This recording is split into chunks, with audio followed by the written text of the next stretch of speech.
한밤의 기막힌 투자 토요일 일요일 방송의 송하나 김지성입니다. 우리 한밤의 기막힌 투자 주말 방송에서는요. 주식 잘 가르쳐주는 동네 백수 오빠라는 코너로 진행되고 있습니다. 한밤 주잘백에서는 송하나 저 김지성이 시청자 여러분들의 눈높이에 맞춘 질문을 스튜디오에서 진행을 하고요. 뒤에서는 김정철 본부장님과 함께 재미난 파생 상품 교육 시간으로 찾아뵙습니다. 그 전에 먼저 우리 한밤 주잘백 참여 방법에 대해서 설명드리도록 하겠습니다. 바로 노란통 메신저에서 검색 버튼 누르시고 팍스TV, 송하나 김본, 한밤 주잘백을 치면 주식 교육에 필요한 영상들을 매일 만나실 수 있고요. 또 참여가 어려우신 분들은 화면에 보이시는 QR코드를 휴대폰으로 간단하게 찍고 입장이 가능하십니다. 또 이번 주부터 이제 한밤 기막힌 투자에서는 해외 선물 실전 투자 대회 2기를 진행을 합니다. 우리 시청자분들도 참여가 가능한데요. 참가하는 모든 분들에게는 최소 100만 원만 있으면 참가할 수 있게끔 이제 증거금을 지원해 드리고 있고요. 또 1등을 하신 분께는 100만 원 상당의 상품을 지원해 드릴 예정이니까 많은 참여 부탁드립니다. 그럼 오늘도 본격적으로 시작을 한번 해봐야겠죠. 우리의 주인공 김정철 본부장님 모셔보도록 하겠습니다.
본부장님 안녕하세요. 네, 안녕하십니까. 네, 이번에도 한 주 만에 돌아왔는데 이번 주 시황 브리핑 한번 부탁드립니다. 네, 일단 시장 자체가 상당히 좀 잘 가다가 어제 이제 간밤에 미국 FOMC가 그제 끝나고요. 그제 끝나고 그다음에 이제 다시 FOMC 회의 결과에 대해서 환호가 있었다가 갑자기 그럼 좋은 거 아니냐 그러는데 갑자기 오늘 시장이 안 좋아졌는데 이건 뭐 원래 금리 상승은 예견된 수준이라 금리 상승이 계속 되고 있는 것뿐이고요. 그다음에 시장이 약간 밀렸다는 부분은 나스닥 위주로 많이 밀렸고 관련된 나머지 종목들은 좀 괜찮았기 때문에 우리나라 시장 같은 경우도 오늘은 좀 시초가에 좀 나쁘게 시작했습니다만은 그래도 적당히 지금 뭐 다시 반등을 하고 있다. 이미 코스닥은 플러스로 3월 19일 날 돌리고 있고요. 그다음에 코스피는 지금 마이너스긴 한데 충분히 돌릴 힘이 있다 이렇게 보시면 좋을 것 같고 그다음에 수급 쪽으로도 일단 수급 쪽으로 보시면 아시겠지만 오늘 또 연기금이 또 돌아왔다가 다시 또 나가고 있어요. 보시면은 연기금이 또 매수했다가 다시 또 매도로 돌리는 모습인데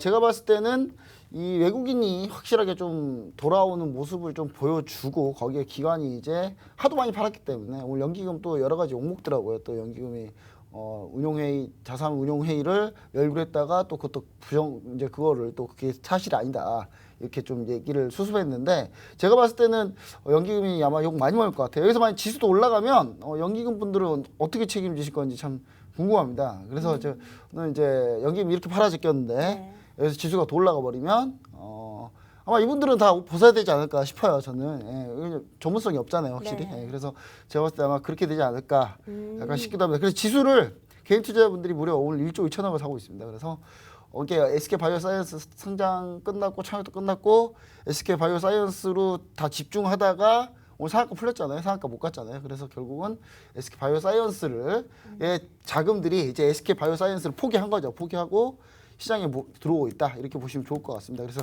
개인 투자 응집력이 좀 다시 세졌다 이렇게 보시면 좋을 것 같습니다. 네, 알겠습니다. FOMC 회의에 대해서 약간 얘기를 해주셨는데요. 이게 또 가장 중요한 얘기인데 이 FOMC 회의에 대한 환호가 하루를 넘기지 못하고 다시 국고채 금리가 상승하는 모습을 보이고 있습니다. 예상보다 미국채 금리 상승률이 가팔라지고 있는데요. 이번에 FOMC 회의에 대한 평가와 분석은 어떻게 보고 계신가요?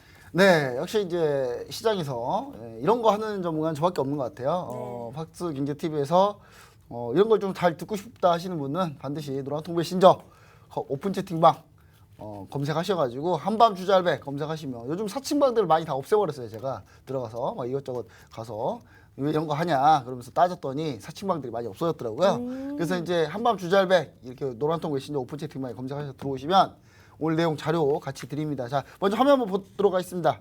자, FOMC 회의 결과는 뭐 어떻게 됐냐? 뭐 그냥 쏘쏘했어요, 사실은. 네. 쏘쏘했는데 간밤에 이제 미국채 10년물 금리 추이인데 미국채 10년물 금리 추이 보시면 아시겠지만 쭉 우상향하고 있습니다. 1.75%까지 왔어요. 제가 2%까지는 올라간다 얘기 드렸잖아요. 근데 FOMC 회의 결과가 동결로 나왔고 도비 시작에 나왔음에도 불구하고 도비 시하단 말이 뭔 말이냐? 그냥 양쪽 하나 약간 비둘기파적으로 풀었다 이렇게 보시면 도비시라고 보시면 돼요. 그래서 이제 비둘기파적으로 양적 완화를 좀 많이 지지하는 쪽으로 갔다라고 하면 도비시한 거고, 근데 이제 도비시하게 얘기를 했음에도 불구하고 결국은 이제 시장은 별로 반응이 없었어요. 많이 안 올랐거든요. 근데 오늘 그냥 간밤에 미국은 또 꼬꾸라졌고 금리는 다시 올라가고 있습니다. 근데 이 부분에 대해서 좀 얘기 좀 드리면 3월 FOMC는 약간 표면적으로 좀 도비시했어요. 그러니까 파월 의장이 뭐 당연한 말을 당연하게 했어요. 예, 당연한 말을 당연하게 했는데 그거 가지고 괜히 좋아했죠. 예. 왜 저랬는지 저는 이해를 못했어요. 일단은 실질적으로 장기금리 상승은 사실상 용인한 회의였다. 전 오히려 이렇게 봅니다. 그래서 장기금리는 상승할 수 있는 걸 용인한 회의였다라고 좀 보고 있고요. 파월 의장 발언 중에 실제로 데이터를 이제 파월 의장 발언 중에 뭐가 있었냐면 실제 데이터 개선을 확인 후에 사후적인 게 사후적입니다. 사후적 오타예요. 오타. 사후적 정책 대응을 저희가 진행을 이제 파월 의장은 하겠다. 그러니까 실질적으로 경제가 다 올라오면 그거 다 확인한 뒤에 금리를 올리겠다. 뭐 이런 뜻이에요. 예, 그러면 2023년 말까지는 제로 금리를 계속 유지하겠다. 결론적으로 이제 도비 시작이 되는데 물가 인플레이션 2%가 넘어가는데 2% 넘어가고 한 6개월 계속 지속되는데 과연 미 연준이 무조건 2023년까지 제로 금리 할까요? 예, 절대 그러지 못합니다. 절대 그러지 못하기 때문에 사실상 제가 봤을 때는 시장에서 원하는 코멘트는 뭐였냐. 채권 매입을 해주는 걸 원했어요. 그러니까 오퍼레이션 트위스터 정도까지는 아니더라도 그냥 채권 매입을 어느 정도 좀 늘려주겠다 아니면 관련해서 뭐 금액을 설정을 늘리겠다 뭐 이렇게 갔으면은 시장에서 환호를 했을 텐데 이런 건 그냥 다 얘기 안 하고 그냥 제로금리 유지가 자체가 이제 신뢰가 좀 약해졌죠. 이 약해지니까 바로 그냥 유로달러 선물에서 바로 금리가 바로 올라 버렸어요. 그러니까 제가 봤을 때 이 유로달러 선물 그날 바로 금리 오른 거 봤으면 아 금리는 오르겠구나 다시 그냥 이렇게 예상을 충분히 할 수 있지 않았을까라는 생각을 해보고요. 자 그다음 요거는 이제 미국 10년물 국채금리 수준하고 그다음 명목 GDP하고 연준 전망치를 이렇게 명목 GDP고 여기는 실질 GDP인데 명목하고 실질하고 차이가 뭡니까? 자 명목에서 물가 상승률 빼면 실질입니다. 예, 그러니까 명목 GDP에서 물가 상승률 빼면 실질입니다. 자 그러니까 보시면 아시겠지만 요거는 KTB 투자증권에서 자료를 제가 인용했습니다. 감사합니다. 잘 쓸게요. 자 일단 보시면 아시겠죠. 미국이 쭉 이제 명목 GDP 구간과 이제 미국제 금리가 같이 내려가고 있죠. 이건 뭡니까? GDP 성장률 떨어지면 금리도 떨어져요. 그거 당연하다는 얘기예요. 당연한 겁니다. 명목 GDP니까 물가 상승률을 제외한 겁니다. 물가 상승이 포함되어 있는 거고요. 실질 GDP가 물가 상승률이 제외되어 있는 거예요. 그러니까 결국은 경제 성장률이 밀리면 금리도 밀려요. 근데 경제 성장률이 이렇게 반등이 나왔잖아요. 경제 성장률 반등이 나왔는데 여기서 금리가 안 오르면 안 되겠죠, 당연히. 그럼 당연히 올라야 되는 거예요. 당연히 오르는 게 정상이에요, 정상. 근데 이제 급격하게 오르니까 이제 시장에서 경기를 일으키는데 이거를 한 여러 번 반복을 하잖아요. 그럼 시장은 금방 적응합니다. 이제는 금리가 오르든 말든 별로 신경을 안 써요. 예, 그러니까 그런 과정이 좀 필요한 것뿐이지 사실 이게 엄청난 악재. 벌써 어제 미국 국채 금리가 1.75% 달성을 했는데도 시장은 미국 시장은 경기를 살짝 일으켰지만 우리나라는 별로 신경 안 쓰고 있잖아요. 별로 신경 안 쓰고 잘 가고 있기 때문에 저는 이 부분을 좀 얘기를 드리고 미 연준 전망치는 이렇습니다. 미 연준 전망치는 쭉 올라갔다가 성장률을 꺾일 것이다라고 좀 보고 있는데 그래서 이제 금리 상태를 한 요 정도 수준 2~3% 수준까지는 결국은 가지 않을까라는 생각을 하는 거죠. 명목 GDP 수준으로 봤을 때. 그래서 이제 그 실질 GDP인데 실질 GDP 성장률 한 1.8%, 2% 아직 왔다 갔다 하다 전망은. 그래서 2% 금리까지 가는 거는 사실 쉽지 않지 않겠냐라고 좀 생각을 하고 있는데 제가 볼 때 금방 갈 것 같습니다. 금방 갈 것 같아서 저는 충분히 물가 금리는 2%까지 상승할 수 있다. 이렇게 보면 좋을 것 같습니다. 네, 알겠습니다. FOMC 회의에 대한 부선까지 한번 들어봤는데요. 다음은 이제 한 주 동안의 우리 해외 선물 또 글로벌 상품에 대한 시황 브리핑도 들어보도록 하겠습니다. 각 상품별로 해외 선물은 어떻게 움직였나요? 네, 일단 해외 선물 자체가 이번 주에 좀 상당히 좀 세게 움직였습니다. 세게 움직였는데 일단 보시면은 사실 제가 뭐 자랑을 하려고 온 건 아니고요. 네. 맞춘 건 다 제가 표시를 해갖고 왔어요. 자, 보시면 아시겠지만 네. 나스닥 선물입니다. 자, 나스닥 선물 보시면 어제 급락했어요. 어제 급락했는데 제가 정확히 어제 지난주에 뭐라 그랬냐면 제가 지난주에 13,270까지는 홀딩이다. 13,270포인트 나스닥 선물 13,270포인트까지 홀딩이다. 이 못 믿으시겠으면 지난주 한번 보세요. 가서. 맞아요. 지난주 VOD를 가서 보시면 13,270포인트까지는 홀딩이다. 세 번 찍고 나왔습니다. 세 번 찍고 밀렸죠. 기가 막히죠. 바로 그리고 바로 급락했습니다. 자, 네. 그래서 이제 12,323포인트에서 재매수 타이밍 현재 이제 보고 있고요. 추가적으로 나스닥은 반등 가능하다라고 보여집니다. 그래서 아직 외바닥인데 한 번 더 내려올 가능성은 있다. 그래서 제가 크게 오르지 못하고 13,270을 얘기했는데 이러면 이제 12,323, 12,323 요 라인이거든요. 요 라인인데 요 라인에서 다시 재매수 공략 준비하고 있으면 됩니다. 그러면 이제 천천히 기다리시면 알아서 또 온다. 오면 또 기회가 생긴다. 이렇게 보시면 좋을 것 같습니다. 그래서 뭐 강력하게 뭐 추격 매수 이런 거 할 필요 없고요. 그다음에 최근에 이제 금리가 오르면은 나스닥 기업들이 좀 주가가 많이 떨어져요. 네. 그러니까 왜냐하면 S&P 500에 있는 이제 금융주들은 괜찮은데 나스닥 그 기술주 위주로 많이 밀리고 있거든요. 그래서 저는 이 기술주 위주로 많이 밀리고 있는 부분들이 한계도 12,323 정도밖에 안 되지 않을까. 왜냐하면 다우나 S&P는 현재 신고가 형성이기 때문에 나스닥만 못 가고 그럴 가능성은 별로 없습니다. 그래서 나스닥이 아마 다시 힘을 내지 않을까 저는 약간 이렇게 생각을 해보고요. 자, 그다음 이제 크루드 오일인데 크루드 오일이 좀 정신이 없어요 지금 요즘에. 크루드 오일이 미국하고 러시아 간에 좀 갈등이 있습니다. 그리고 수요도나 우려가 좀 있고요. 첫 번째 미국하고 러시아 갈등은 바이든 대통령이 원래 이제 트럼프 대통령 때는 좀 친했잖아요 러시아랑. 네. 많이 친했어요. 많이 친했는데 전 트럼프가 확실하게 뭐 제 개인적인 사견입니다만은 그냥 제 개인적인 확신은 뭐가 있냐면 트럼프하고 러시아하고 짰다. 그 정도 짰다라고 봐요. 저는. 네. 근데 트럼프가 이제 빠빠이 굿바이 하고 나니까 이제 바이든 행정부가 예전에 이제 그 클린턴 후보하고 할 때도 한번 러시아가 한번 공작을 했잖아요. 화가 나 있죠. 단단히 화가 나 있으니까 바이든 행정부에서 결국은 이제 러시아를 견제하기 시작했는데 바이든 행정부에서 이제 2020년 대선에 또 러시아가 개입한 정황이 나왔습니다. 정황이 나오니까 바이든 행정부에서 러시아와 독일에서 연결하려는 노드스트림 2 이게 이제 그 열차랑 철도 그다음에 도로망 건설 사업이거든요. 저지를 위해서 제재를 검토 중에 있습니다. 이 얘기들은 러시아 화가 단단히 났죠. 그렇네요. 그래서 이제 바이든하고 푸틴하고 거의 이제 뭐 한판 붙을 상황인데 바이든이 푸틴을 대놓고 그랬어요. 좀 입에 담을 수 없는 얘기를 했어요. 그래서 각 나라 지도자한테 할 수 없는 얘기를 했거든요. 네. 그래서 일단 푸틴이 아마 조만간 반응이 나올 텐데 아마 둘이 엄청 치고받고 싸우지 않을까라는 생각을 해봅니다. 안 그래도 요즘 바이든 대통령은 중국하고 지금 한참 싸우고 있는데 전선을 확대하고 있습니다. 자, 그리고 최근 중국이 원유 수입이 급감을 하고 있습니다. 중국이 이제 석유도 나요. 중국이 석유도 나오는데 중국이 석유도 나오는데 문제는 많이 써요. 나온 것보다 훨씬 많이 쓰거든요. 근데 이제 그래서 중국 원유를 수입을 하는데 시진핑 주석이 한마디 했다고. 환경을 좀 깨끗하게 지키자 한마디 했다고. 갑자기 원유를 안 쓰고 있어요. 네. 이 나라 참 희한한 나라예요. 어떻게 지도자 한 명이 한마디 하는데 이거 말 잘 들어야 되게.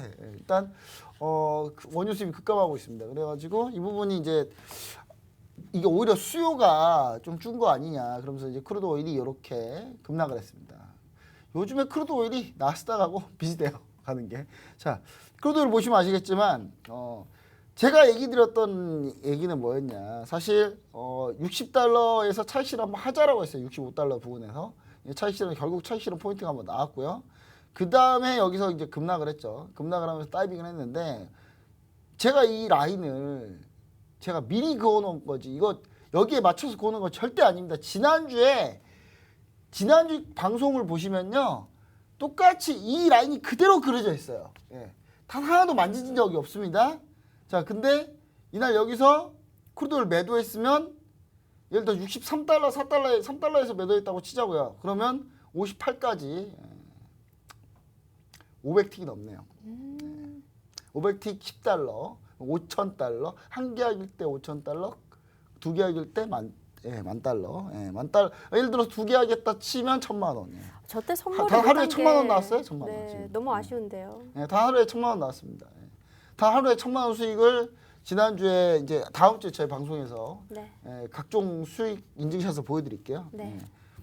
이날 어제 하루 1,000만 원짜리 나왔어요. 그리고 이제 여기서 네. 이제 제가 58.48에서 지지라인 잡아놨잖아요. 이 라인까지 그냥 밀린 거죠. 그냥 밀렸고 여기서 반등 나온 겁니다. 예.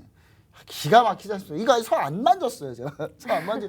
그대로 그 선 그대로입니다. 그래서 지금 제가 여러분들은 작두를 탄 걸 보고 계십니다, 지금. 네. 자, 일단은 반등 시에는 61.84까지 지금 반등 보고 있습니다. 그래서 오늘은 좀 편안하게 61.84까지 가지는 않을까. 네. 이렇게 좀 생각을 해보고요. 일단 기술적 반등이다.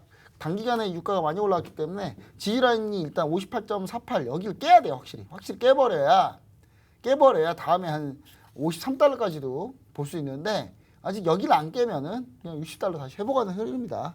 이렇게 보시면 네. 좋을 것 같습니다. 자, 크루도 이렇게 봤고요. 자, 요거 보시면은 현재 미국 가동 중인 원유 시추공 수입니다. 원유 시추공 수인데 2020년 들어와서 코로나 딱 되니까 급감을 하죠. 급감한 다음에 이제 돌아 나오고 있는 그런 모습인데 신규 원유 시추가 별로 없어요. 그래서 늘어나는 속도는 점점 많이 늘어나고 있지는 않습니다. 그리고 미국 원유 생산량도 확 줄었어요. 시공수 확 없애버렸더니 확 줄었죠. 줄었는데 지금 왔다 갔다 하고 있는데 지금 바이든 정부에서 더 이상 원유 신규를 못 뚫게 만들었기 때문에 이걸 다시 허락해주지 않는 한 원유가 이제 생산량이 좀 늘 가능성 많이 없다 이렇게 보시면 좋을 것 같고 자 일단 골드입니다. 골드. 자 골드가 최근에 급격하게 2,000달러까지 갔다가 2020년 초에 초중수까지 2,000달러 딱 갔다가 지금 2022년 딱 들어오니까 망가졌죠 완전히 네. 망가졌어요. 완전히 망가진 상태인데 지금 보시면 알겠지만 달러 인덱스는 같이 가는 흐름이 분명히 있었어요. 2020년 초중반에 같이 갔고요. 그 다음에 달러 인덱스가 또 밀리니까 골드도 같이 밀리는 그래서 원래는 반대로 가야 돼요. 왜냐면 보시면 아시겠지만 여기서 달러 인덱스가 급격하게 올라오니까 골드의 상승이 제한되거든요. 근데 원래 반대가 맞는데 반대로 가는 게 아니라 오히려 지금 현재 어떻게 되고 있습니까? 방향을 같이 가고 있죠. 방향 같이 가고 있는데 요거는 이제 금가격하고 미국채 10년물 얘기인데 물가연도 국채 얘기인데 요거는 거의 비슷하게 가고 있습니다. 금가격 그러니까 지금 현재 금리가 다시 반등을 하고 있잖아요. 그러니까 요 말은 무슨 말 뜻하냐? 이게 2021년인데 금리가 요즘 반등을 하고 있다는 얘기는 골드도 다시 반등 포인트를 잡아볼 수 있다라고 좀 얘기를 할 수 있습니다. 금리가 좀 일정 먼저 움직이니까요. 먼저 오니까 그렇게 보시면 좋을 것 같고 그렇게 따지면 달러 인덱스도 지금 요즘 소폭 반등하고 있죠. 그러면 골드가 다시 반등할 가능성이 있다. 근데 반등을 안 하고 있죠. 지금 반등을 자꾸 안 하고 있어요. 근데 골드가 좀 늦어요. 좀 늦으니까 좀 보시면 좋을 것 같고 그때 1,690달러 제가 요 라인 지지라인이라고 지난주에도 얘기 드렸어요. 지난주에도 얘기 드렸고 요 라인에서 딱 걸린다. 그래서 걸렸거든요. 걸려서 현재 지금 제가 지난주 전략 그대로 그냥 다시 지난주 방송 보시면 돼요. 보시면 되는데 1,770달러까지는 충분히 볼 수 있다라고 얘기 드렸죠. 가는 중입니다. 정말 근데 너무 늦게 가가지고 이번 언제쯤 가려나요? 일주일 내로 찍을 수 있었는데 네. 원래 일주일 내로 찍어줘야 되는 변동성인데 갑자기 변동성이 골드가 확 줄었어요. 그 말은 무슨 말입니까? 사람들이 골드 잘 안 한다는 얘기야. 재미없다고 이제. 그래서 이제 이렇게 보시면 좋을 것 같고. 네. 자, 그다음 미국채 10년물입니다. 미국채 10년물 지난주에 제가 뭐라 그랬습니까? 반등하면 무조건 매도 때리자. 네. 금리는 무조건 오른다. 그럼 미국채 가격 폭락한다. 무조건 매도다. 제가 그냥 그렇게 얘기했다니까요. 지난주에 돌려보면 그대로 나와요. 지금 깨졌죠. 지금 131-25.5가 깨졌습니다. 이게 1.75 라인이거든요. 그 금리로 따지면 1.75 라인 정도 됩니다. 이거. 그러니까 요 라인이 지금 현재 깨진 상태인데 이게 금리로 707이 이 정도 되거든요. 네. 707을 깨지고 75까지 간 겁니다. 지금. 그러니까 떨어지면 금리는 오르는 거예요. 이게 가격이니까 가격은 떨어지면 금리는 오른다. 자, 인플레이션 지속 가능성 계속 매도입니다. 예. 그냥 너무 쉬운 상품이에요. 이거는. 예. 여러분들이 자금력하고 조금 수익 관점을 좀 보고 오버나잇 살 생각하고 좀 자금 빡 여유롭게 채워가지고 미국제 선물 그냥 매도 때려놓고 그냥 가만히 여행 갔다 오셔도 돼요. 제가 봤을 때는. 예, 그러면 정보에 많이 늘어나 있을 겁니다. 네. 예. 당연한 거 아닐까요? 예, 저는 이렇게 보고 있고요. 자, 그 다음에 해외 선물 상품별 시장입니다. 구리 보시겠습니다. 구리는 요즘에 구리가 이제 고점을 높여가고 있다라고 제가 계속 얘기를 드리는데 지금 고점을 이렇게 조금씩 높여가고 있고 22평선 그대로 타고 올라가고 있죠. 지금 중국 구리정광하고 재련구리 수입량이 지속적으로 증가하고 있어요. 중국이 1분기 구리 재고량이 평소보다 적은 상황입니다. LME 거래소 역시 마찬가지로 지난번에 구리 재고량 적다고 제가 한번 얘기 드렸잖아요. 이거 3주 전에, 2주 전에. 자, 보시면 아시겠지만 중국 상하이 선물거래소 구리 재고량입니다. 구리 재고량이 예년에 비해서 급격하게 작습니다. 원래 구리는요. 어떻게 되냐면 연초에 한번 바짝 채워놓고 그거 다 쓰는 거예요. 천천히. 이게 그냥 반복된 패턴이거든요. 근데 연초에 바짝 채워야 되는데 못 채우고 있는 겁니다. 지금. 못 채우고 있어서 구리는 재고량이 적다? 올라와 있죠. 가격이. 예. 그리고 구리 정광 수입하고 재련구리 수입은 증가를 하고 있고요. 자, 보시면 아시겠죠. 구리 마찬가지로 뭡니까? 정고점 돌파하는 흐름 4.3달러까지는 그래도 충분히 가지 않을까라는 생각인데 일단은 4.16달러, 4.16달러, 얘가 4.1595거든요. 여기 4.16달러 정도는 돌파를 해주면 바로 그냥 4.3달러까지 다이렉트로 간다. 이렇게 보시면 좋을 것 같으니까 이것도 매수 대응을 한번 보시면 좋을 것 같습니다. 네, 알겠습니다.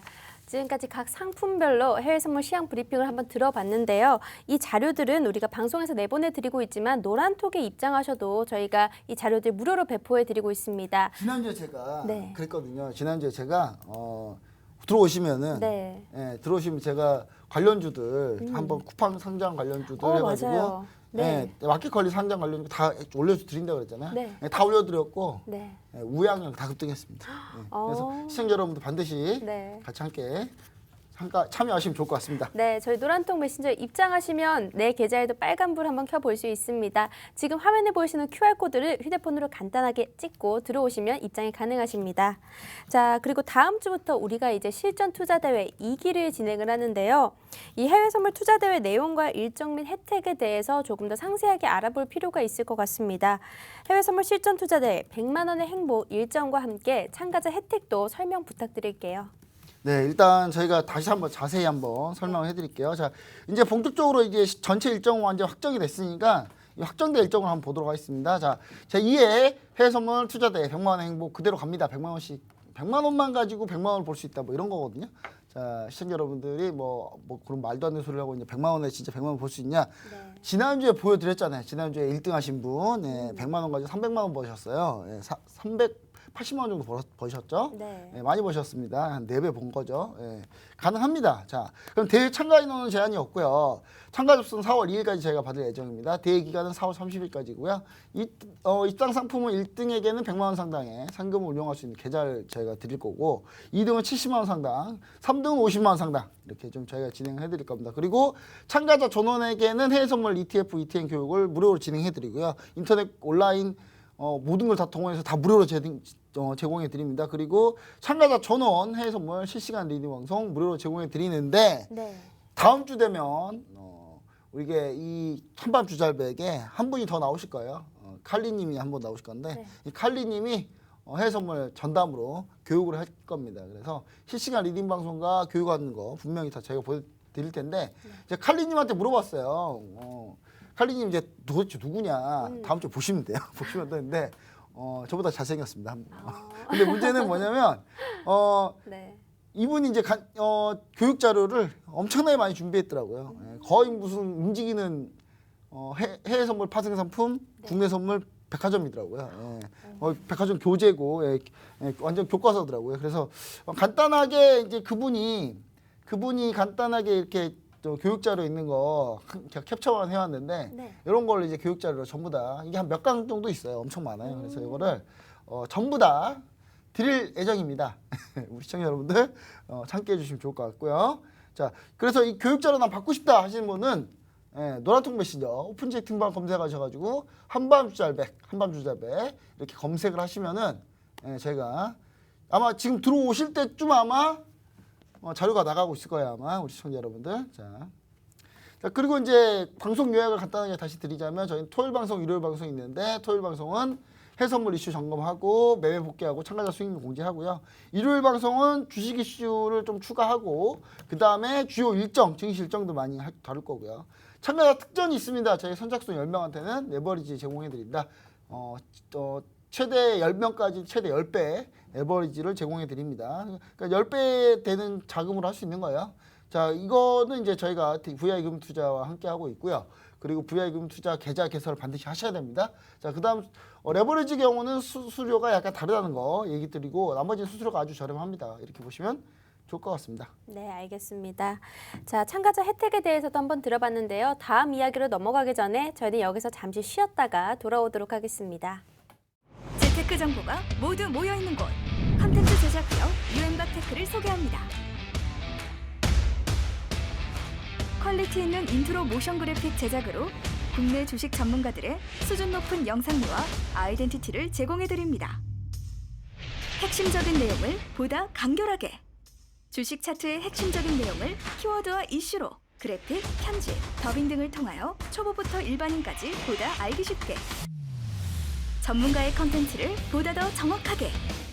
재테크의 기본, 부동산 컨텐츠를 통하여 일반인들도 보다 쉽고 재밌게 다양한 유튜브 컨텐츠를 제작해드립니다. 감각 있는 디자인 컨셉, 썸네일 제공까지 다양한 정보 컨텐츠가 모여있는 곳. 재테크 영상기업 유엔박테크. 본 방송에서 제공하는 정보는 투자 판단에 대한 조언일 뿐 해당 종목의 가치 또는 상승 하락을 보장하지 않습니다.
저희 노란통 메신저에 들어오시면요. 이제 김정철 본부장님께서 어려운 종목 상담도 해드리고 이제 해외 선물, 투자 대회 관련한 자료들도 올려드리고 있으니까 지금 한번 입장해 보시면 좋을 것 같습니다. 자, 그럼 지난 시간에 잠깐 ETN, ETF 교육 1강을 했는데요. 다음 교육 강의를 한번 들어보도록 하겠습니다. 이걸 잘 모르시는 분들을 위해서 심화 강의 부탁드리도록 할게요. 네, 지난주에 이제 한번 했죠. 지난주에 한번 네. 했는데 나는 지난주 한번 했을 때 안 봤으니까 다시 해달라 하실 수 있습니다. 예. 네. 그냥 지난주 거 보세요. VOD를 보시면 되고요. 예. 제가 따로 올려드릴게요. 따로 올려드릴 테니까 지난주에 요거는 이제 노란통 메신저에 네. 지난주 부분 1강 부분만 정리해가지고 다시 한번 올려드릴 테니까 영상을 따로 보시면 좋을 것 같고요. 자, 그 다음에 2강 바로 진행하도록 하겠습니다. 뭐 2강이라고 해봐야 ETF, ETN 관련한 내용이 또 똑같은데 지난주에 이제 간단히 뭘 했는지만 좀 얘기를 드릴게요. 지난주에 간단히 제가 ETF하고 개념하고 ETN의 개념 이렇게 좀 얘기를 드렸어요. 그 다음에 ETF와 ETN은 어떠한 특징이 있는지 얘기를 드렸습니다. 자, ETF하고 ETN만 알고 있으면 우리는 어떻게 됩니까? 하락했을 때 수익이 날 수 있어요. 저는 개인 투자자들이 공매도를 못해서 공매도가 안 돼요. 그래서 개인 투자자들이 너무 불리한 게임 아닙니까? 하는데 되게 바보 같아요 저는. 아니 할 수 있다니까요. ETF, ETN으로 다 할 수 있어요. 네. 개별 종목 공매도가 안 돼서 그렇지. 근데 개별 종목까지 공매도 하면서 뭐 해야 되나라는 생각을 좀 해보고 ETF, ETN을 통해서 얼마든지 하락에 배팅할 수 있습니다. 하락 떨어지는데 수익을 낼 수 있죠. 해외 선물이나 국내 선물처럼 뭐 엄청난 변동성을 가지고 나 돈 한 1,000만 원 넣었는데 눈 깜짝할 사이 없어지는 거 아닙니까?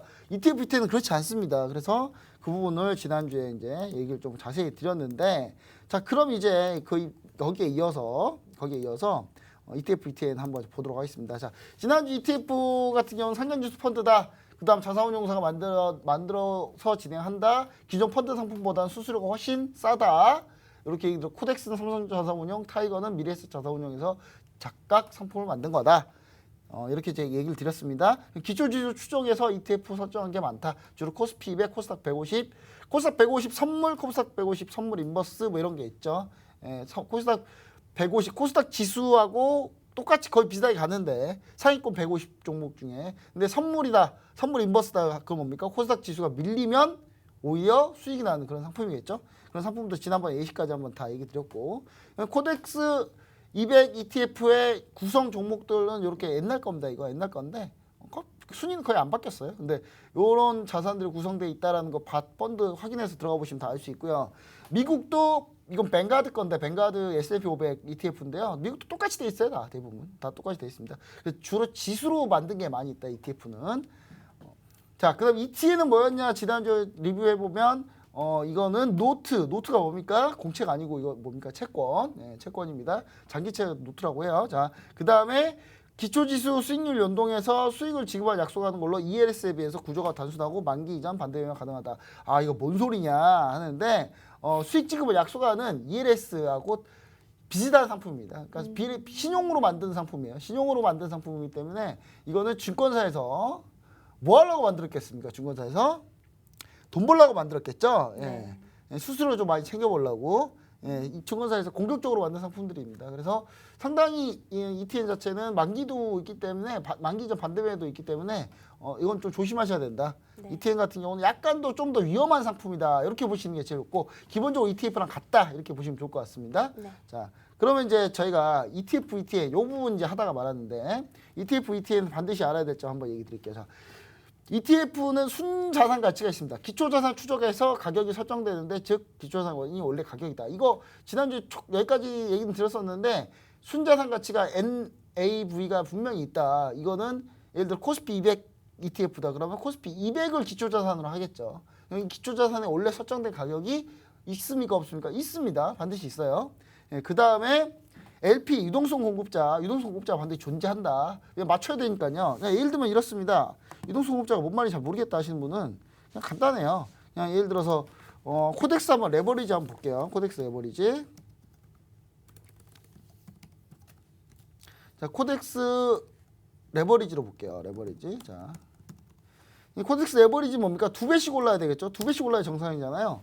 근데 오늘 보시면은 오늘 한번 볼게요. 오늘 코스피 그냥 코스피만요. 그냥 코스피가 0.72% 하락인데 오늘 코덱스 레버리지는 현재가 얼마입니까? 1.92%, 1.88% 하락이에요.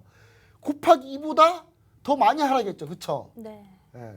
이럴 때 이제 LP들이 투입해서 호가를 다시 맞춰야 되는 거예요. 곱하기 2 정도로. 예. 그리고 1.4% 정도 돼야 되겠죠. 근데 바로바로 안 맞춥니다. 이거는 며칠 내로 트래킹 에러가 얼마 이상 나면 그걸 맞춰야 된다는 규정이 있기 때문에 네. 바로바로 맞추진 않아요. 근데 꼭 내가 매도하려고 그러면 맞추더라고요. 상승으로 맞추고. 내가 매수하려고 그러면 하락으로 맞추고. 별로 기분 안 좋더라고요. 네. 그런 거 한번 당하면. 자, 요 트래킹 에러 반드시 존재한다. 이런 거 아시면 좋을 것 같고. 그 다음에 트래킹 에러입니다. 추적 오차라고 하는데 기초자산과 NAV, 순자산 가치의 차이를 말합니다. ETN은 추적 오차는 발생하지 않고 오히려 계리율만 발생합니다. 이건 왜 그런지는 ETF와 ETN의 차이 때문에 그래요.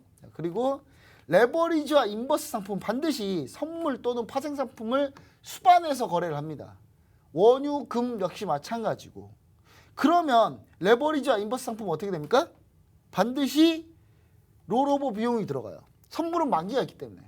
파생 상품은 다 만기가 있기 때문에 그 만기를 ETF 같은 경우 계속 만기 없이 주식처럼 계속 넘어가고 있잖아요. 네. 그러면 월물을 넘기려면 반드시 롤오버를 해야 되는데 롤오버 그러니까 전월물을 완전히 팔고 새로 월물로 옮겨가야 되는데 그럼 팔고 사고 하면은 수수료라도 들어갈 거 아니에요? 근데 잠깐의 수수료만 드는 게 아니라 잠깐의 가격 점핑 같은 게 또 있습니다. 한두 틱 정도 차이가 생기는 거죠. 그럼 결국 롤오버 비용이 드는데 지금 보시면 아시겠지만 코덱스 WTI 원유 선물 지난번에 유가 급락했을 때 작년에 코로나 때문에 유가 급락했을 때 보고 계십니다. 보시면 아시겠지만 코덱스 레버리지 ETF입니다. 이건 WTI 원유 선물이에요. 이거는 ETF입니다. 밑에 거 요건 ETF고요. 이건 크루드 오일 선물 차트입니다. 선물 차트. 크루드 오일 해외 선물 차트요. 해외 선물 차트를 보시면 아시겠지만 급격하게 쫙 밀리죠. 예. 근데 급격하게 쫙 밀리는데 이거 14달러까지 밀린 거거든요. 55에서 14달러까지 밀린 거고. 근데 반면에 코덱스 ETF는 17,500원에서 4,130원까지 밀린 겁니다. 한마디로 괴리율이 각각 발생한다. 이렇게 보시면 좋을 것 같고요. 자, 그래서 우리가 반드시 알아야 되는 게 뭐냐면 장기 보유 시에는 반드시 트래킹이라고 발생한다. 그러니까 내가 장기로 ETN을 보유하면 반드시 트래킹이라고 발생합니다. 특히 레버리지하고 인버스 상품은 레버리지는 얘를 곱하기 2로 가격을 맞춰줘야 될 거 아닙니까? 네. 그럼 예를 들면 차트를 한번 볼게요. 코덱스 레버리지인데 아니 지수가 이렇게 올라가면 2배씩 오르잖아요. 네. 그럼 고객들한테 수익이 지수보다 2배씩 올라가잖아요. 네. 그럼 이거 누가 수익을 주겠습니까? 뭐 운용사가 땅 파서 자기네 자산을 줄까요? 그 아니 운용사가 고객이 준 돈으로 고객이 이제 투자를 하게 되면 자연스럽게 펀드로 들어가게 되죠. 그럼 펀드로 들어가는 이 돈 가지고 이거 지수 선물을 사요. 선물을 사서 2배로 맞춰오는 겁니다. 그래서 거기서 수익이 나면 그 수익을 다시 분배해 주는 겁니다. 그러니까 네. 정확히 펀드 개념이에요. ETF는. 자, ETN은 그걸 신용으로 거래하는 거고요. 증권사에서. 근데 이제 그렇게 되기 때문에 반드시 선물을 이용할 수밖에 없어요. 물론 그러면 코덱스 200은요. 이런 얘기를 해요. 코덱스 200은 이건 레버리지도 아니고 인버스도 아니잖아요. 이거는 뭘로 합니까? 실제로 주식을 사요. 그렇기 때문에 트래킹 에러가 거의 안 나겠네요. 없습니다. 거의 없어요. 약간 있을까 말까? 이거는 장기 보유해도 돼요. 이런 건 장기 보유해야 됩니다. 근데 레버리지나 인버스는 장기 보유를 하면 필연적으로 수익을 깎아먹게 돼요. 네. 그건 어쩔 수가 없어요. 깎아먹게 됩니다. 그래서 이제 그 부분을 좀 설명을 좀 드리는 거고요. 그 다음에 1배짜리 정방향 상품은 ETF는 트래킹 에러가 발생하지 않습니다. 그래서 1배짜리 정방향 상품, 그거는 주식하고 똑같이 가는 상품 같은 경우는요. 그 다음에 레버리지와 인버스 성과가 복리 효과가 있는데 레버리지와 인버스 성과가 기초자산과 동일하지 않을 가능성이 있는데 비추세 구간에서는 레버리지 인버스 수익률이 기초자산보다 좀 낮을 수 있습니다. 네, 낮을 수가 있어요. 그래서 비추세 구간이라는 무슨 얘기냐면 그냥 아까 우리 차트를 보시면 아시겠지만 지금이 뭡니까? 비추세 구간이에요. 이렇게 추세가 안 나오고 그냥 옆으로 누워 있잖아요. 그렇죠? 이런 게 비추세 구간인데 이럴 때는 레버리지나 인버스가 비용이 좀 더 높을 가능성이 있어요. 근데 반면 이런 때는 복리 효과가 있어서 오히려 ETF가 수익이 더 높을 수 있습니다. 그래서 반드시 추세 구간에서 좀 덤벼서 ETF를 하는 게 맞다. 저는 약간 이렇게 좀 얘기를 좀 드리고요. 그 다음에 이거는 이제 2010년에서 2019년도까지 연도별로 ETN의 연간 롤오버 비용을 한번 분석해 본 겁니다. 그럼 이제 보시면 아시겠지만 수익률을 그럼 WTI 만약에 우리가 원유 선물 냈을 때는 ETN을 계속 들고 있었으면은 보통 이 해는 완전히 최악이었죠. 예. 네. 마이너스 26% 그냥 보유만으로도 마이너스 26% 손실이 났던 때였고요. 반면에 이제 2019년에 마이너스 2.4% 정도 손실이 났었네요. 그러니까 단지 보유하고만 있는데 롤오버를 했을 때 비용이 요만큼 들었다는 거예요. 천연가스도 롤오버하는데 비용이 이렇게 들었다는 거고 이거는 빅스 같은 경우는 빅스 상품이 있죠. 공포지수 빅스 상품 거래가 할 수 있는데 요건 롤오버 비용이 어마어마하죠. 예, 롤오버 비용 어마어마합니다. 자, 그래서 이 롤오버 비용들이 각각 매년 들어간다. 근데 가끔 플러스가 나요. 가끔 플러스가 나요. 이거 왜 그럴까요? 이거는 이때 롤오버 비용이 플러스가 났다는 얘기는 뭐냐면 네. 백오데이션인 상태에서 쭉 가는 거예요. 그 말이 뭔 말이냐? 이 WTI라는 상품이 계속 떨어진 거예요. 그러니까 그 월물이 끝나고 다음 월물이 들어갔더니 가격이 훨씬 더 떨어져 있는 거죠. 네. 그냥 싸게 산 거야, 싸게. 반대로 콘텐고장 상태에서, 그러니까 월물의 가격이 각 뒤로 갈수록 가격이 올라가면은 콘텐고장 상태에서는 이렇게 로로 비용이 많이 드는데, 반면에 백오데이션 상태는, 그러니까 가격이 월물이 뒤로 갈수록 가격이 계속 떨어지면은 이득이 납니다. 오히려 로로 비용 이득이 나는데 이런 경우가 거의 없죠. 예, 없습니다. 아, 그런데 제가 전에 이제 천연가스 ETN을 가지고 있었다라고 얘기를 드린 적이 있는데 네. 이런 롤오버 비용 같은 경우에 제가 한 몇 달 정도 들고 있었는데 이게 수익률에서 자동으로 차감이 되는 건가요? 사실 차감되죠. 따로 나가는 차감되는 비용이 게 있는 게 아니라 그냥 가격이 네. 그만큼 덜 가요. 아. 그러니까 가격이 원래 100원 올라야 되는데 네. 예를 들어서 1달러가 올라야 된다. 근데 1달러 안 오르고 98센트만 올라요. 아. 예. 그 RP들이 거기에 맞춰야 돼. 네. 예, 거기에 맞추기 때문에 네. 사실 화는 나죠. 예. 아니 왜 니들 마음대로 가격을 맞춰? 이 정도면 시세 조정 아니냐 그러는데 이거는 법적으로 LP들이 의무적으로 그걸 하게끔 돼 있습니다. 그래서 그런 거고요. 네. 이 로로 비용은 우리 ETF, ETN 이 가격에 그대로 녹아져 있어요. 이대로 코덱스 200은 그래서 에버리지 비용이나 로로 비용이 아예 없기 때문에 이건 전혀 문제가 안 되는데, 코덱스 레버리지 같은 경우는 여기 안에 가격이 다 비용이 녹아져 있어요. 네, 녹아져 있기 때문에 어차피 이 비용 녹아져 있으면 어떻게 됩니까? 어차피 그만큼 수익률이 안 나온 거예요. 안 나온 거니까 그냥 그렇게 알고 계시면 가장 편합니다. 네, 알겠습니다.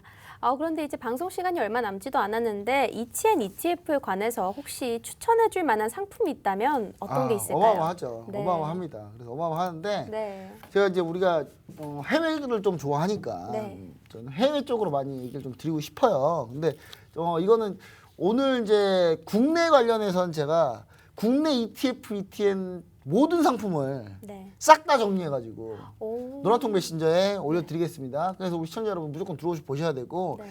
해외 거는 여기서 간단하게 한번 해볼게요. 네. 해외 거는 우리 시청자 여러분들이 더 접근하기 어려우니까 자료만 줘가지고는 답이 안 나와요. 그래서 일단 보시면은 해외 ETN, ETF 최근에 바이든 대통령이 어떻게 했습니까? 경기부양책 통과됐잖아요. 서명하면서. 그러면 이제 미국 인프라 관련주들이 당연히 오르겠죠. 미국 인프라 관련주들을 우리가 일일이 찾아서 투자하자니 힘들잖아요. 그럼 어떻게 됩니까? 인프라 관련 주들만 모아놓은 ETF가 있어요. 그걸 투자하면 됩니다. 자, 코드를 한번 볼게요. 자, 이게 다 심볼, 코드입니다. 우리나라 코드 번호랑 똑같은 거예요. 그러니까 이걸 한번 쳐보도록 하겠습니다. 자, 페이브와 그 다음에 XLI입니다. XLI. 자, 한번 볼게요. 어떻게 하냐. 자, 해외 주식. 이렇게 해외 주식 종합하면 핀 다음에요. 그러면 이제 이렇게 나오겠죠. 그럼 여기에 관심 종목 설정을 해서 우리가 심볼을 아까 봤죠. 우리가 심볼을. 심볼을 아까 봤으니까 여기서 코드로 놓고 이렇게 하면, 자, 이렇게 추가가 됐죠, 방금? 네. 방금 추가가 됐어요. 자, 그럼 이제 보시면 아시겠지만 이게 뭡니까? 자, 여기 좀 화면이 조금 안 보이는데, 자, 보시면 아시겠지만 이게 뭡니까? 글로벌 XUS 인프라스트럭처 디벨롭먼트 ETF입니다. 그러니까 이게 뭐냐면 인프라 관련주들만 다 모여 있는 ETF인 거예요. 인프라 관련주도 자, 지금 보시면 아시겠지만 지금 엄청나게 올랐죠? 경기부양책 통과된다는데 네. 너무 쉬운 거 아닌가요? 너무 쉽지 않습니까? 주식 투자 이렇게 쉬워요. 쉬운데 왜 이렇게 막 이상한 종목에 물려 있고, 아니 이게 쉬운데. 모르니까 어려운 것 같아요, 정말. 이거만 알면 그냥 눈 감고 아무 데나 들어가면 그냥 무조건 수익인 거예요, 지금 현재 상황은. 근데 이게 더 갈까요, 더 갈까요? 더 가지 않을까요? 더 가죠. 아직 네. 집행도 안 했는데. 그냥 눌리면 바로 매수하면 되겠죠, 이제는. 그 다음에 하나가 더 있었죠. XLI. XLI. XLI 한번 볼게요. XLI도 마찬가지입니다. 이것도 인더스트리얼 섹터 펀드인데, 인더스트리얼 sek터 펀드 중에 얘네가 뭡니까? 인프라 관련입니다. 이것도 엄청나게 올랐습니다. 이거 그냥 노서 껌먹기로 떡 먹기로 그냥 할 수 있는 거 아닙니까? 지금 상당히 고점 아닌가요, 그래도? 상당히 고점은 아니죠. 네. 보시면 아시겠지만 네. 역사적 고점이 맞습니다만 엄청난 고점은 아닙니다. 많이 밀렸다가 다시 올라. 2020년 초에 인프라스트럭처 펀드들이 네. 다 폭락을 했어요. 아. 왜냐면 코로나 때문에 어차피 인프라 투자를 못 하니까. 그래서 지금 V자 반등 나온 겁니다. 나온 건데 정고점 뚫은 거죠. 경기부양책까지 통과했으니까. 네. 그 다음에 이제 이렇게 간단하게 ETF 또 추가로 이제 또 알려드릴게요. 또 이거 말고 이것도 한 100종목 넘게 있거든요. 근데 제가 왜 100종목 넘게 다 안 풀어드리느냐? 네. 그건 제가 먹고 살 게 없어요. 제가 먹고 살 게 없습니다. 아니 그래서 조금씩 제가 풀어드릴 테니까 네. 같이 해보시면 좋을 것 같아요. 자, 금리 상승한다. 아, 금리 상승한데, 나 금리 상승하는데 맨날 내 주식 떨어져. 은행주 사면 됩니다. 자, 은행주 뭐 있습니까? 은행주 중에 아니 내가 이 은행 사는데 이 은행이 갑자기 안 좋으면 어떡해요? 요즘에 우리나라 은행들은 네. 예, 지주 회장님들이 나쁜 짓 많이 해가지고 예, 자꾸 어디 끌려가세요. 네. 예, 그 연임 못 하실 것 같아 다들. 그래서 우리나라 은행주는 좀 그런 것 같다. 그럼 뭡니까? 해외 금융업, 금융하면 또 해외 아닙니까? 또 미국 아닙니까? 그럼 이제 코드가 XLF 그다음 은행 KBE 요거 한번 찾아보죠. 뭐 또 한번 찾아볼게요. 자, XLF 보겠습니다. XL 자 XLF 자 파이낸셜 섹터 펀드입니다. 파이낸셜 섹터 펀드인데 금리가 올라가니까 얘 이거 어떻게 하고 있습니까? 꾸준히 올라가네요, 얘도. 엄청나게 올라가고 네. 있습니다. 예. 너무 쉽지 않습니까? 왜 금리 떨어진다고 왜 웁니까? 이거 그냥 여기 금리 오른다고 왜 울어요? 이거 그냥 이거 매수하면 끝나는 문제예요. 이거 매수하면 끝나는 문제. 또 뭐가 있습니까? 갑자기 까먹어가지고 KBE가 있네요. KB. 네. 이게 은행업 관련주, 은행업 관련 ETF, 해외 ETF입니다. 자. S&P 뱅크 ETF, S&P에 있는 뱅크들, 예. 골드만삭스, 뭐 JP 모건 다 합쳐놓은 거예요. 그냥 어디 하나 투자하자 한 방에 다 해놓은 거예요. 그냥 한 펀드에서 그냥 걔들 다 사버린 거죠. 네. 예, 주식을 사서 운영하고 있는 펀드입니다. 엄청 올라왔죠. 금리가 오른다니까. 예. 당연히 코로나 때는 금리가 급격하게 금리를 낮췄으니까 이 펀드가 완전히 폭락했겠죠. 그럴 때 반드시 이런 거 들어가면 안 되겠죠. 그렇죠? 네. 예. 그럼 이렇게 돌아 나오잖아요. 자, 그다음에 또 한번 볼게요. 자, 친환경 자율주행. 아, 우리는 친환경 자율주행 좋아하잖아요. 네. 예. 뭔가 대박 날 것 같고. 예. 대박은 이런 데서 날 것 같다. 이런 생각 하잖아요. 그럼 DRIW하고 리튬 배터리 관련해서 근데 요즘 리튬 가격이 약간 좀 이상한데 네. 일단 한번 둘 다 한번 볼게요. DRIW 그다음 리튬 LIT 한번 보겠습니다. 자 그냥 코드 딱 해놓고 DRIW 이렇게 자 일단 여기입니다. DRIV네요. DRIV. 자, DRIV. 자, 수정하겠습니다. W가 아닙니다. DRIV입니다. 자, 뭡니까? 글로벌, 예. 이게 그냥 전기차하고, 그 다음 자율주행 관련 이 섹터펍 ETF입니다. 자, 보시면 아시겠지만, 예. 엄청나게 올랐죠. 근데 지금 손고름기 하고 있어요. 네. 예. 2차 반등 나올 때를 대비해서 가면 되는데 테슬라가 좀 안 가니까 얘도 안 가는 거예요. 근데 이제 그런 것도 좀 테슬라에 많이 들어갔기 때문에 네. 이제 그렇게 보시면 좋을 것 같고 그다음 하나가 뭐 있습니까? 마지막으로 리튬 배터리 한번 볼게요. 리튬 그러니까 2차 전지 리튬을 많이 쓰잖아요. 리튬을 많이 쓰니까 리튬을 많이 쓰기 때문에 반드시 요걸 보시면 되는데 최근 리튬 가격은 좀 근데 뭐 자기 마음대로 움직이고 있는데 리튬 가격이 근데 너무 올랐어요. 이미 엄청나게 올랐죠. $20에서 어디까지 올랐습니까?